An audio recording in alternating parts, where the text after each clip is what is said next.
It's taken a bit longer to get here than I had hoped, but welcome back, Canonites, for the full breakdown and analysis of Halo: Point of Light.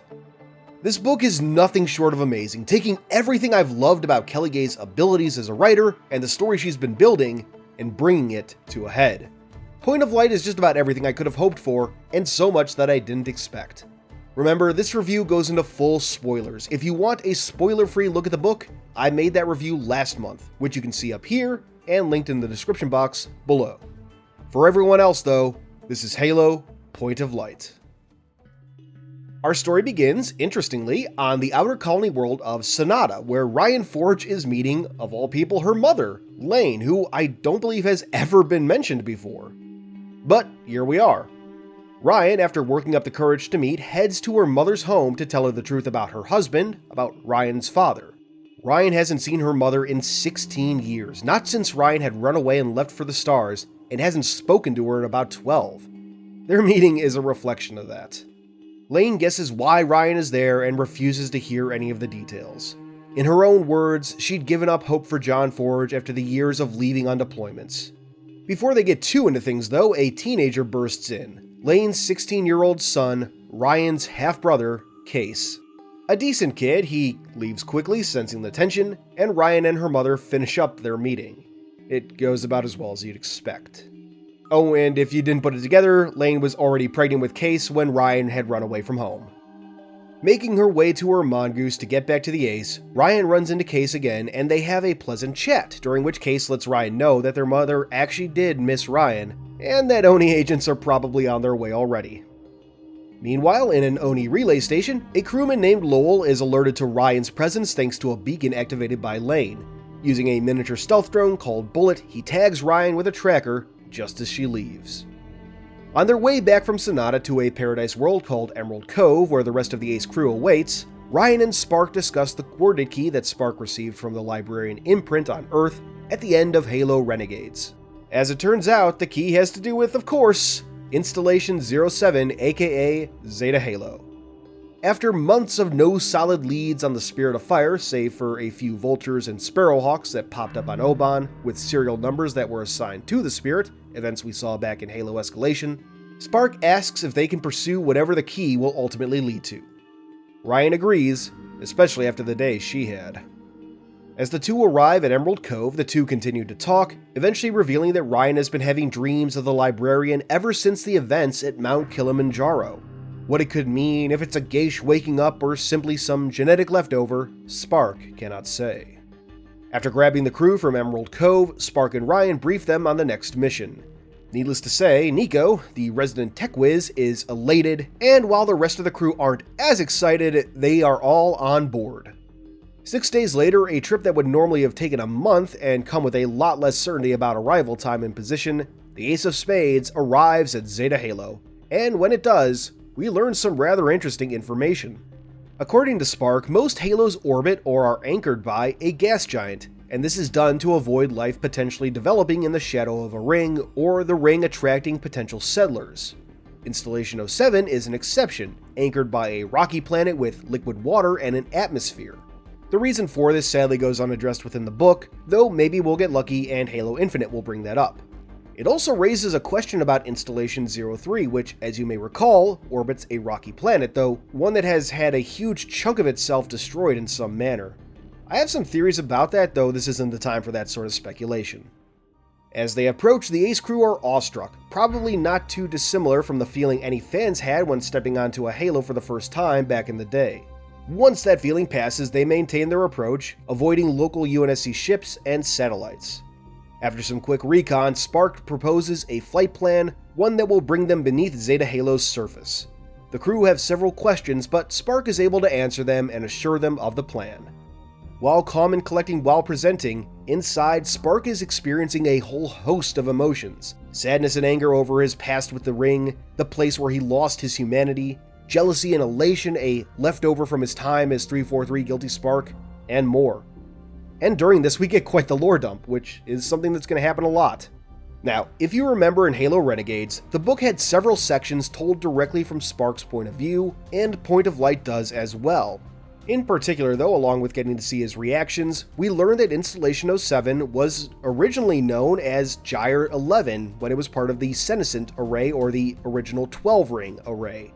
We also learned that the monitor's name is 117649 Despondent Pyre, a rather fitting if morbid name given the history of Installation 07.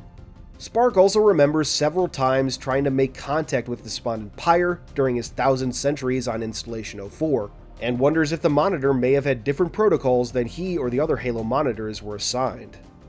Anyway, with a course laid in, the Ace of Spades begins its descent to Zeta Halo. Coming upon their entrance into the subterranean network beneath the ring's surface, the crew finds it covered with vines and plant growth, but this is easily taken care of. Once the foliage is burned away, the Ace descends into the seemingly unending blackness, guided only by LiDAR.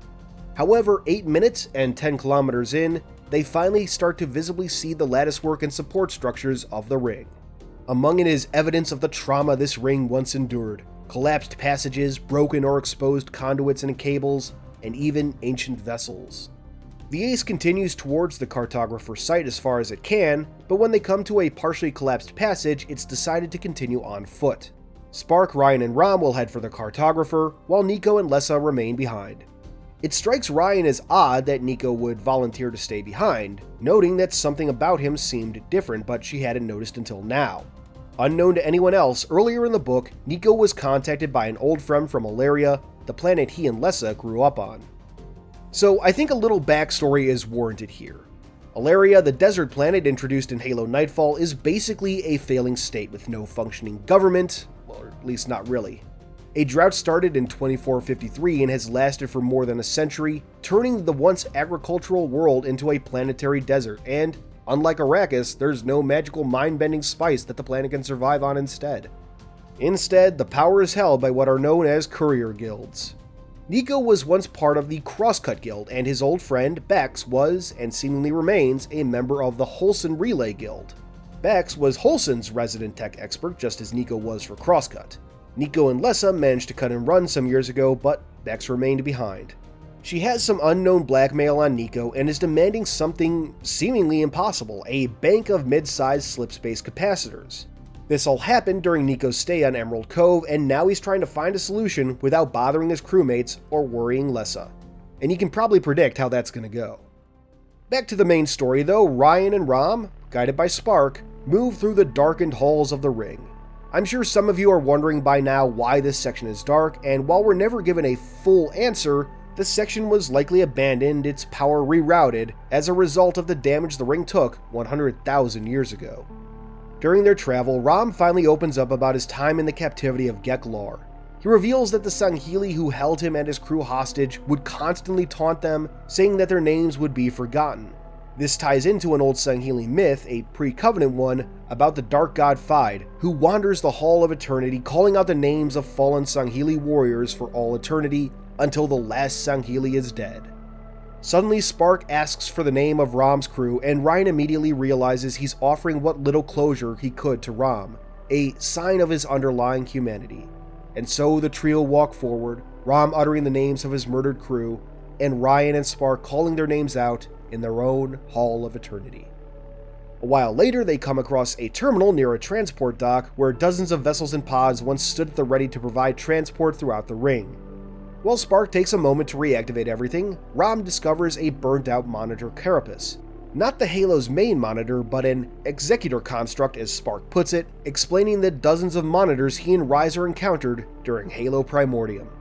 Using a now activated transport, Spark, Rom, and Rion are able to quickly make their way to the site of the cartographer as Spark remembers it. All the while, his painful memories of the ring, of being connected to it, and dozens of humans and flood-infected Forerunners 100,000 years ago flashing in his mind. Upon arriving, they find that the cartographer site is destroyed, its 4th section ripped away. And before they can do much more, a gargled transmission comes through from Lessa back on the ship. What she says isn't clear, but the fear in her voice is enough. As they rush back, Rion asks Spark what's going on, how anything could have happened as he was supposed to remain connected to the ship the entire time. When and how he lost that connection, Spark cannot say. Back on the Ace of Spades, something unknown rains down on its hull, and odder still, it's clinging to the ship. Nico and Lessa try to take off, but seemingly can't, and suddenly they're plunged over the edge of the platform that Ace was parked on. Lessa manages to activate emergency systems on the way down, but a sudden stop as they hit the bottom knocks her and Nico out. Rion, Rom, and Spark don't take long to find the Ace, covered in mysterious creatures now and surrounded by violet luminescent crystals. Spark notes that the crystals are something left over from the installation's original design, but the bioluminescence is new. Approaching the Ace, which is being pulled closer to the violet crystals, Spark tries to get a closer look and determine the nature of the creatures covering the hull, which we learn later are called Tuliok. Before he can, however, a group of sub-monitors approach and dispel the creatures. One breaks off and introduces herself as Sub-Monitor Adjutant Viridity. So, sub-monitors are a thing now, and described as looking like normal monitors but even more spherical. I wonder if we might meet any of these in Halo Infinite, or maybe just find their carapaces somewhere. Incidentally too, when asked about 117649 Despondent Pyre, Viridity notes that he is everywhere and nowhere, which kinda reminds me of the situation with Tragic Solitude on the Ark, if you recall Hunters in the Dark. Anyway though. After some introductions and clearing up why the Tuliok attacked, turns out the foliage that the Ace burned away to get beneath the surface contained their eggs, Viridity is able to tell Spark and Rion where the current cartographer is. As luck would have it, it's in the heart of the Tuliok nest. So while Rom patches up Nico and Lessa and tends to the Ace, Rion and Spark head to the cartographer. And as it turns out, this new cartographer site, a true silent cartographer in the words of Viridity, once served as the heart of Mendicant Bias. So how's that for a twist? Further still, the crystals here, once used to house Mendicant, are now used to archive the essences of Forerunners, composed humans, and more, left over from the conflict 100,000 years before. The site is called the Monument, the result of a direct order from the Isodidact and the Librarian. Seeing it, Spark begins to have an existential crisis, but Rion is able to comfort him. She reminds Spark that he was chosen by the Librarian for this task, and reminds him of Gamoplar, an old human Spark had met during his time on the Ring 100,000 years before. Gamoplar had named Spark, Chakos at the time, Finger of the First Man, Keeper and Protector of the Record of Humanity. The title came from an old legend about the first human who held the souls of all his descendants in his finger. That Rion remembered this story calms Spark, and they're able to push forward. They don't take long to reach the cartographer's site, at which point Spark begins his work. Connecting to the site, he notes an odd gap in the records, the only such gap according to Viridity, but one nonetheless. It's not something the book spends too much time on, but the gap in the Ring's history is notable. It shouldn't exist. The cartographer should, in theory, hold the complete history of the Ring. As this gap in history isn't paid off in the book, I can't help but wonder if this is something we may find out about in Halo Infinite.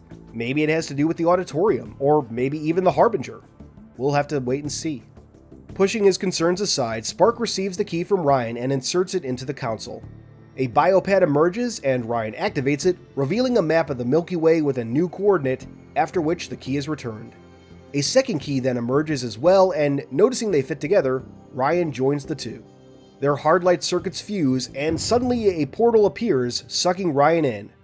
With his quick reflexes, Spark reaches out and plucks the key from Rion's fist. Returning to the Ace crew, Spark gives an overview of recent events, though only after being pressed by the entire crew, and prepares the ship for departure. Their new destination is a planet known as Caphas, or as 26th century humanity knows it, New Carthage. Naturally, this news sparks quite a bit of shouting, particularly from Lessa. Before the Tuliok attacked, Nico had sent Michelle, one of his drones, out to look for salvage. Lessa, unaware of Nico being blackmailed, starts accusing him of being the cause of the current situation. Rom is able to calm everyone down though, telling Spark to do a scan of the ring for Rion first, then, if nothing comes up, set a course for New Carthage. After a bit of a cooldown, the crew gathers to form a plan of action. Inspecting the coordinates given to Spark at the Zeta Halo cartographer, they point to the headquarters of Hannibal Weapons System in Pilvros, New Carthage, as if their mission wasn't difficult enough. Look up Hannibal on Halopedia if you want to see a full list, but suffice it to say, Hannibal Weapons Systems manufactures a lot of technologies for the UNSC, which naturally means a lot of security, especially at their HQ. And given that the coordinates are pointing towards something beneath the headquarters, it seems likely that a lot of Hannibal's technologies were probably reverse engineered from Forerunner tech the founders stumbled upon. Ultimately, it's decided that, once they arrive in system, they'll hang back and decide their next move. That out of the way, Rom confronts Nico on what happened at Zeta Halo. Though he knows the true cause of the Tuliak attack, something else is eating at Nico. While not revealing what he's being blackmailed with, which is fine with Rom, he does reveal that the Holson Relay Guild on Ilaria is asking for slipspace capacitors. Rom agrees to help Nico, though only after they get Rion back. While the rest of the crew go about their duties, Spark spares some time for a project he and Nico had been working on for a while, the reconstruction of Little Bit. Found within the data returned to the Ace crew by Oni during the events of Halo Renegades were bits of subcode, fragments of the former ancilla of the Etran Harborage that Spark and Nico had slowly been able to reconfigure into a functional copy of Little Bit. A little bit of a little bit. The two share a brief conversation during which Little Bit and Spark detect a strange, popping static sound. Spark then retreats to a memory simulation, a virtual reconstruction of his life as Chacus, where he can relax and contemplate. Arriving near New Carthage, the Ace of Spades descends to the township of Torba, a community on the outskirts of a particularly hostile piece of terrain that plays host to several interstellar motorsports. Here, the crew meet up with an old rally buddy of Rom's, McKinnon Mac Quarry. Seems that back in the day, Rom used to enter rally races wherever he could. After Nico and Lessa spend a little time gawking at Mac's quads and tech, while he and Rom do some catching up, Rom lays out the situation. Before they can talk too much though, a quake interrupts them. Turns out that they've been happening frequently and often blamed on testing by Hannibal weapon systems. While there's almost certainly some truth to that, I'll give you all three guesses as to what the main cause is, and the first two don't count.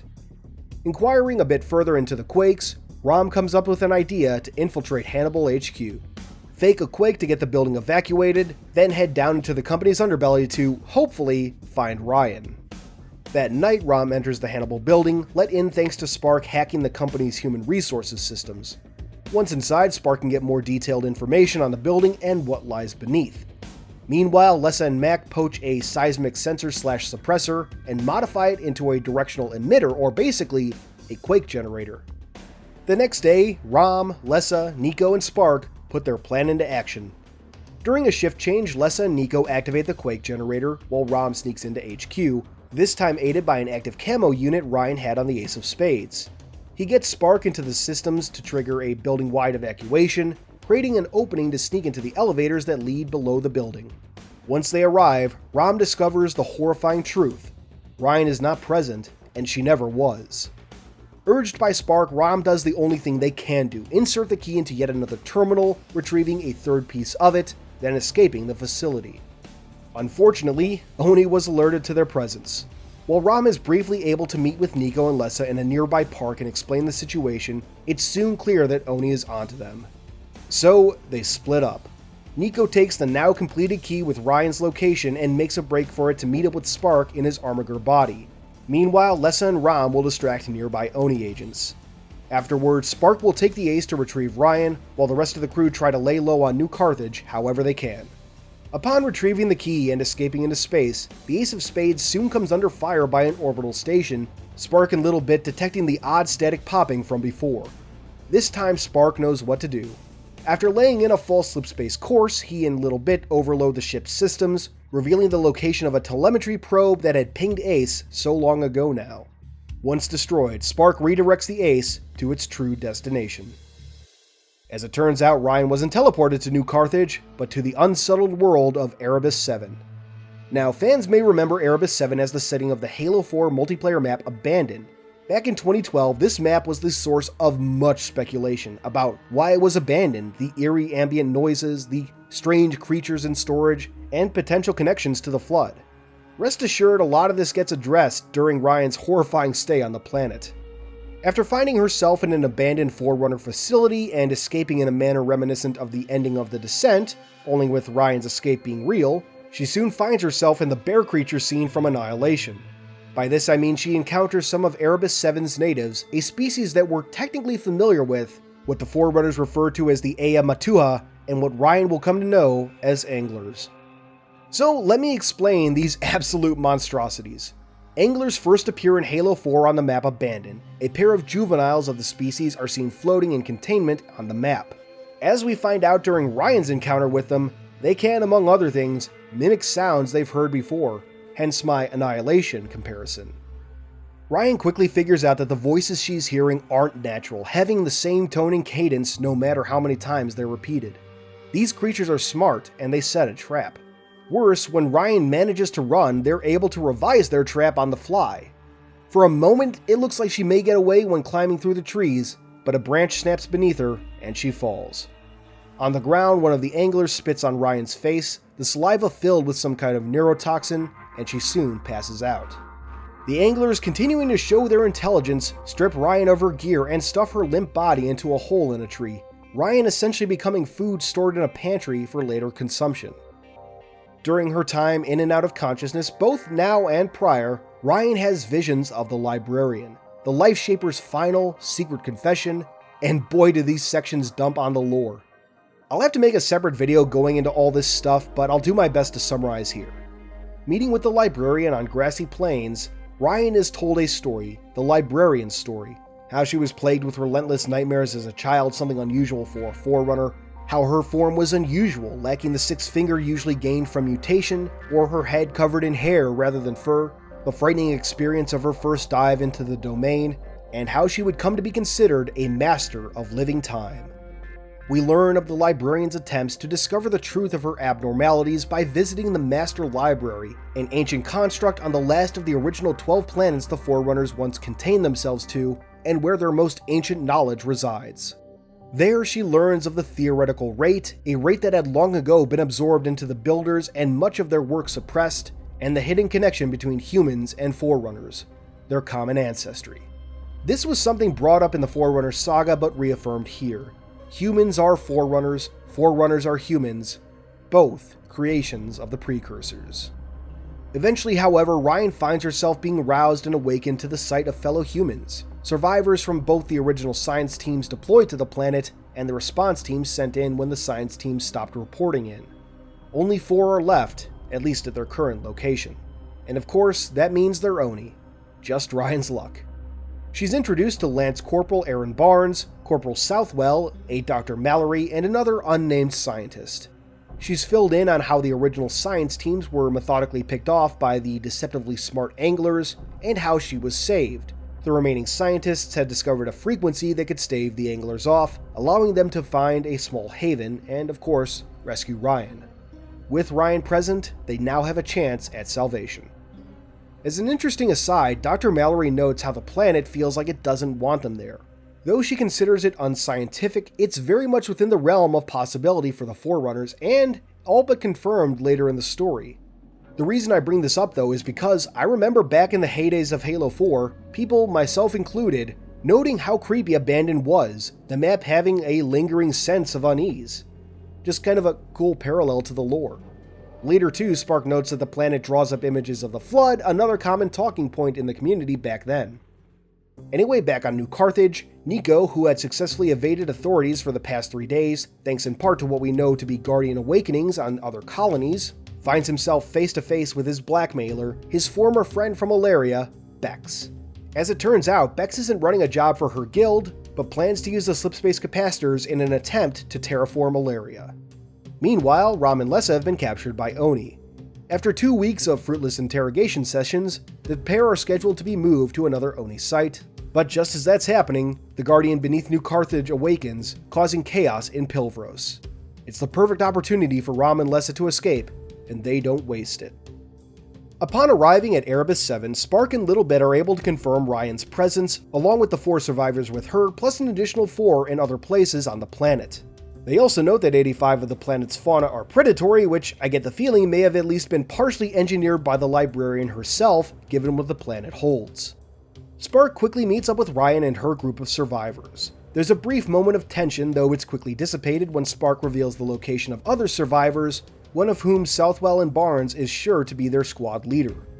At Spark and Rion's insistence, they disarm and are welcomed aboard, after which the remaining survivors are rescued and everyone is brought to a nearby mining outpost.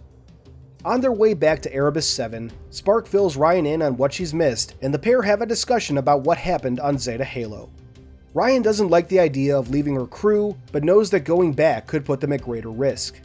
As for Zeta Halo, Spark explains that there was no way to pull her back from the portal, that their only hope had been to take the key and use it to track her wherever she had been sent.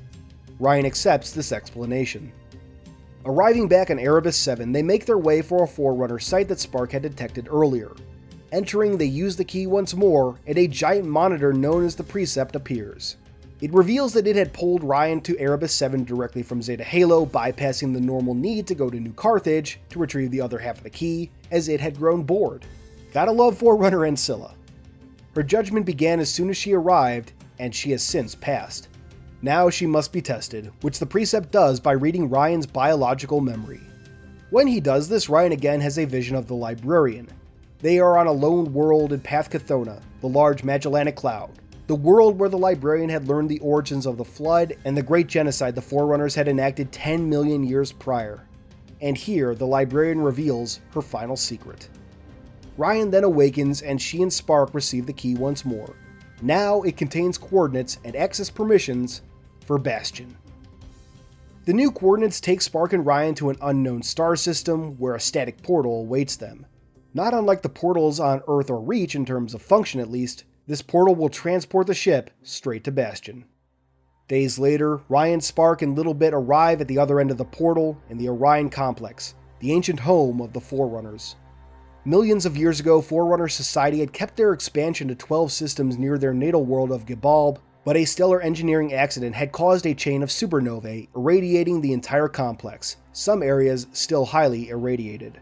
But here is where Bastion had been hidden away. Approaching what seems to be their destination, a dead, icy world, the Ace is hit by some high-intensity scan that knocks out its systems and causes it to nosedive towards the planet. However, systems soon power up again, and a huge crack forms in the planet's icy surface. They aren't crashing, but being pulled into the planet, into a shield world.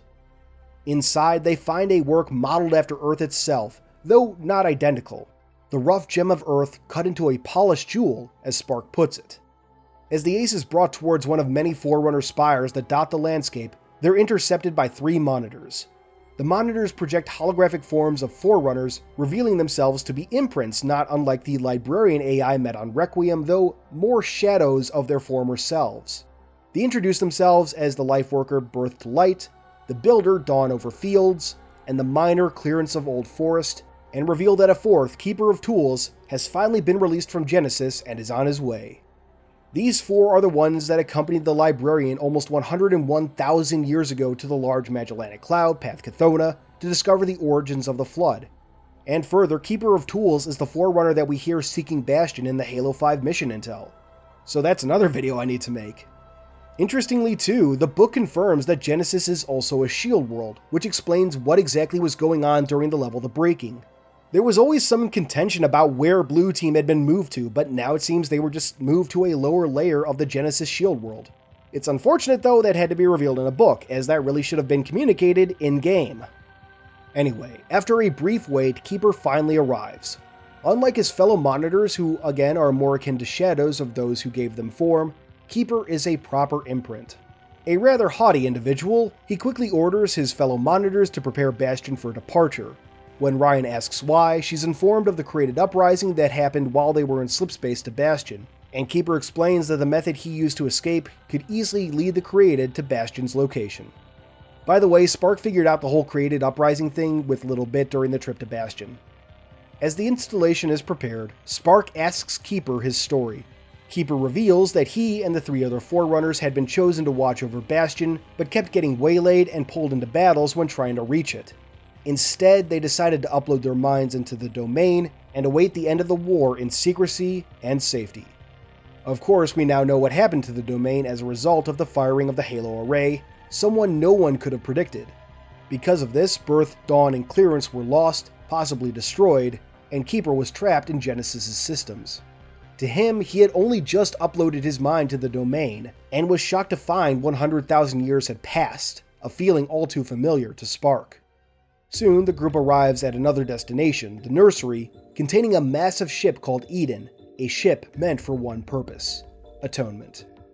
Using the Librarian's key, Keeper prepares the ship for departure and makes Spark an offer to become Bastion's new monitor. It cannot be left in the hands of the shadow imprints of his former companions, and Spark seems an ideal choice to watch over such a valuable installation. ultimately, he accepts the post.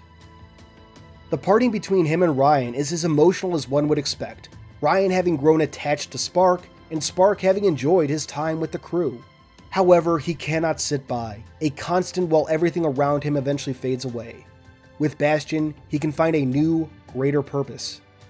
As they part, Spark reveals the rest of the crew's hopes for the future, worried that they never tell Rion directly.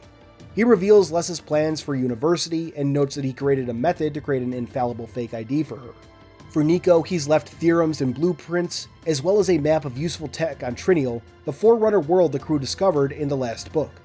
And finally, he reveals that Rom had purchased a tavern on the world of Kamoya, and had been offered a job of running Norfel's clearinghouse on Venezia, a job he and Nor want Rion to take as well.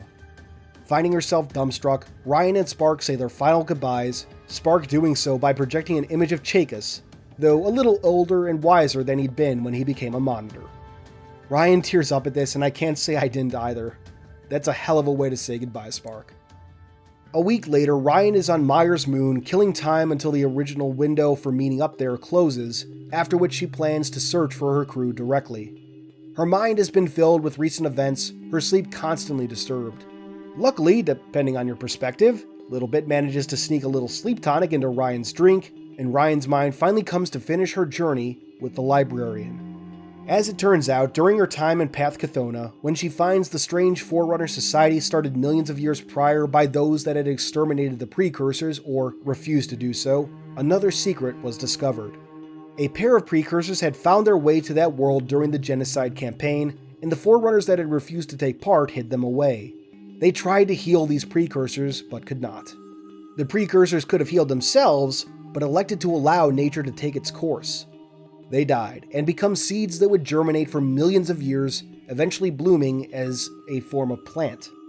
Taking these specimens, the Librarian and Audacity crew began a new project to send these precursors into a new galaxy, correcting the imbalance in living time the Forerunners had started when they wiped out the precursors, an imbalance made worse by the emergence of the Flood. This was Eden's purpose, and the Librarian's last chance to right her wrongs. And that concludes Halo Point of Light, and what a hell of a book it was! While previous books were much more Rion's story, Point of Light is very much Spark's story and a brilliant epilogue to the Forerunner saga. Spark is a character set in limbo for years after his resurrection in Halo Primordium, and as much as I was annoyed at the time that they brought him back at all, what Kelly Gay has been able to do with him, I think, has made it all worth it. I'd love if we could visit Bastion someday in the games and see Spark again. And speaking of Bastion, the truth of its purpose, the identity of the Forerunner builder from the audio logs, and just everything to do with all that was fantastic. The lead up to the Librarian's final confession also dropped so much new lore and information, it's mind-boggling. I had previously praised Renegades for bringing together disparate lore in a fascinating and workable way, and Point of Light takes all of that new information to craft an exciting and compelling new story. It leaves us with tons of answers, and several more new questions, and I can't wait to see where the Bastion storyline heads. On the other side of things, Rion's storyline was kind of sidelined for this book, but I think that's okay, as I feel like Renegades was priming us for Spark to take the center stage. And now that he's gone, we can almost certainly look forward to a fourth book in this series that will focus once again on Rion's search for the Spirit of Fire, while dealing with the larger galactic conflicts and how that affects the future of the Ace of Spades crew. I still think we're going to be able to look forward to Rion actually finding the Spirit of Fire in some form, but regardless of how that plays out, I do believe the stage has been set for at least one more adventure with Rion Forge. So much lore is introduced or expanded upon in this book, just like Renegades, such as the identity of the alien creatures on Abandon or the mysterious missing events of Zeta Halo's cartographer. Once again, Kelly Gay proves herself to be a master of the Halo universe. After a month, my opinions on this book have not changed. Halo Point of Light still receives a 10 out of 10 for me, one of the best books since Halo Silentium. But what did you think? Let me know your thoughts in the comments below. For now, this has been Halo Canon, and I'll see y'all next time. Special thanks to our theoretical patrons. If you'd like to see your name here or get a direct shoutout, check out patreon.com/halocanon. You can simply support the channel or get additional benefits, such as behind-the-scenes materials and shoutouts like this. However, your continued viewership is more than enough for me. If you enjoyed this video, please consider giving it a thumbs up and maybe even subscribing to the channel if you aren't already. If you really enjoy this, turn on that notification bell so you can be among the first to see new videos when they release. But for all my fellow Canonites, keep on being awesome.